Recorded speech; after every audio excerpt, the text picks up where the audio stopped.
Mirë se vini në kanalin ton, mos harroni të bëni subscribe dhe të klikoni si përzdiles për të marrë njoftimet më të reja. Faleminderit! Kur mos konsumoni vaj ulliri nëse vuani nga këto 3 sëmundje. Vaji i ullirit është një prej ushqimeve më të rëndësishme të dietës mesdhetare. Përmban fenole, sterile dhe acide yndyrore si acidi linolenik dhe palmitik, acidi oleik dhe yndyra esenciale, të cilat e bëjnë pa diskutim mbretin e tryezës për një shëndet sa më të mirë. Konsumi i tij gjithashtu është i sigurt nëse merret ashtu siç duhet nga goja ose aplikohet në lëkurë. Mirëpo, studime të ndryshme gjithashtu kanë treguar se vaji i ullirit nuk është i tolerueshëm në qoftë se ai do të konsumohet në këtë gjendje. Diabeti. Vaji i ullirit mundet që të ulë nivelet e sheqerit në gjak dhe për këtë arsye të gjithë personat të cilët janë të prekur nga diabeti duhet të kontrollojnë vazhdimisht nivelet e glukozës dhe insulinës ndërsa ata përdorin vaj ulliri. Mos konsumoni vaj ulliri para një ndërhyrje kirurgjikale.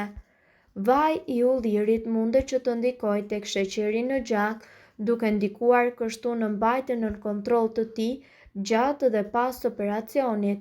Mos përdorni vaj ulliri 2 javë para operacionit. Mos konsumoni vaj ulliri në qoftë se po trajtoheni për tensionin e lartë të gjakut. Përdorimi i vajit të ullirit së bashku me ilaçet për tensionin e lartë të gjakut munden gjithashtu që të shkaktojnë ulje të këtij të fundit poshtë normales. Përpiquni që të monitoroni në një mënyrë vigjilente dozat e tij gjatë ditës.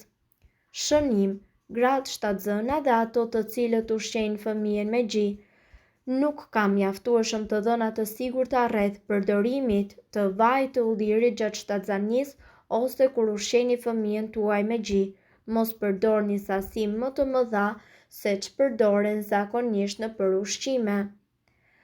Gjithashtu, vaji i ullirit bën pjesë në listën e top ushqimeve për shkak të vetive dhe shijes së tij të mrekullueshme. Ullinjt gjithashtu janë të pasur me yndyra të shëndetshme, antioksidantë dhe njëkohësisht me vitamina. Vaji i ullirit duhet që të gjejë vend patjetër në raftet e kuzhinës tonë, por pa informacionet e duhura ne mundet që të gabojmë. Këtu ju do të mësoni për gabimet që ne bëjmë më tepër gjatë përdorimit të vajit të ullirit. Jo të gjithë vajrat e ullirit janë njësoj.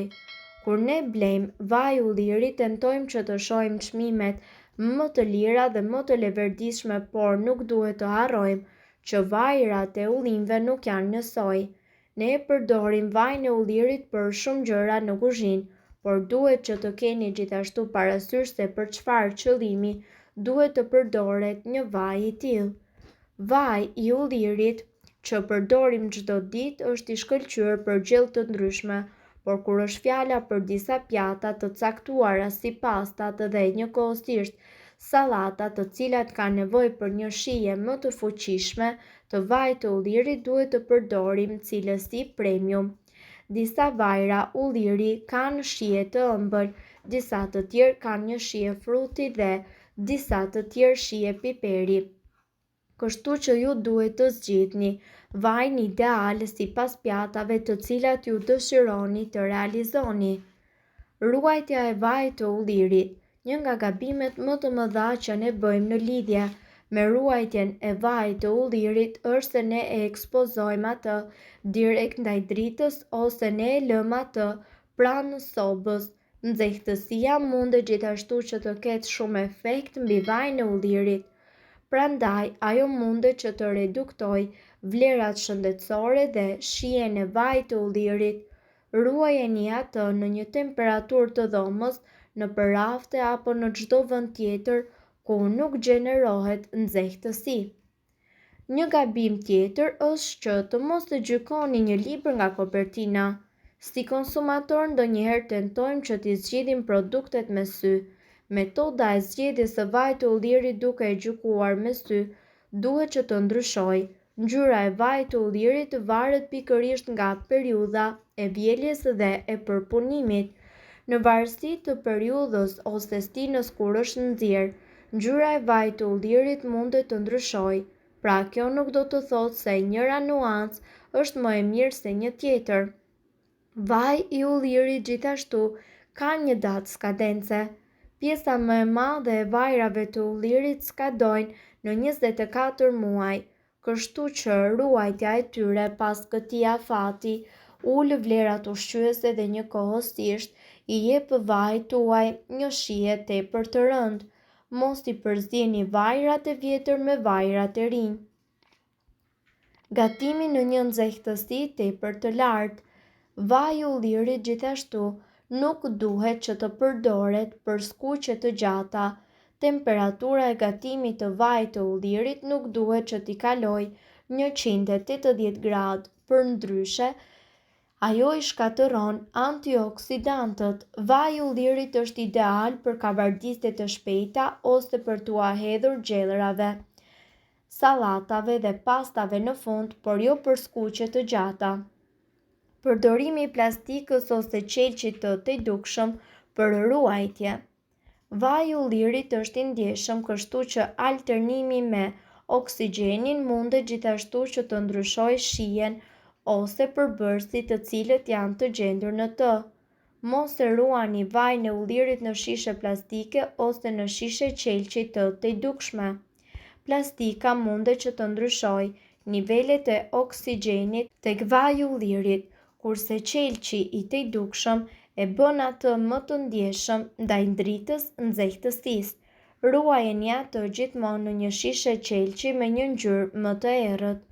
Gatimi me vajra delikat. Siç e tham, jo të gjithë vajrat e ullirit janë njësoj. Ka disa varietete të vajrave delikat, të cilët përdoren vetëm për të shtuar shijen ose aromën. Këto vajra përdoren për shembull në bukën e thekur, sallata të ftohta, bruskete dhe pasta. Gatimi me këto vajra gjithashtu eliminon shijen e tyre, aroma dhe njëkohësisht benefitet tuaja shëndetësore.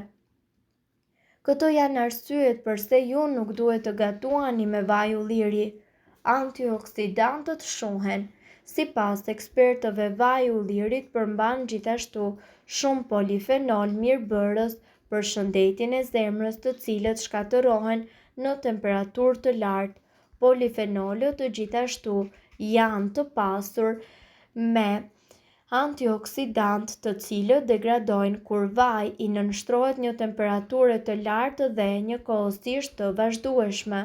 Në momentin që vaji i nxehtë nis të lëshojë tym, të gjitha këto substanca mirëbërëse shpërbëhen dhe formojnë agent të dëmshëm kimik për shëndetin.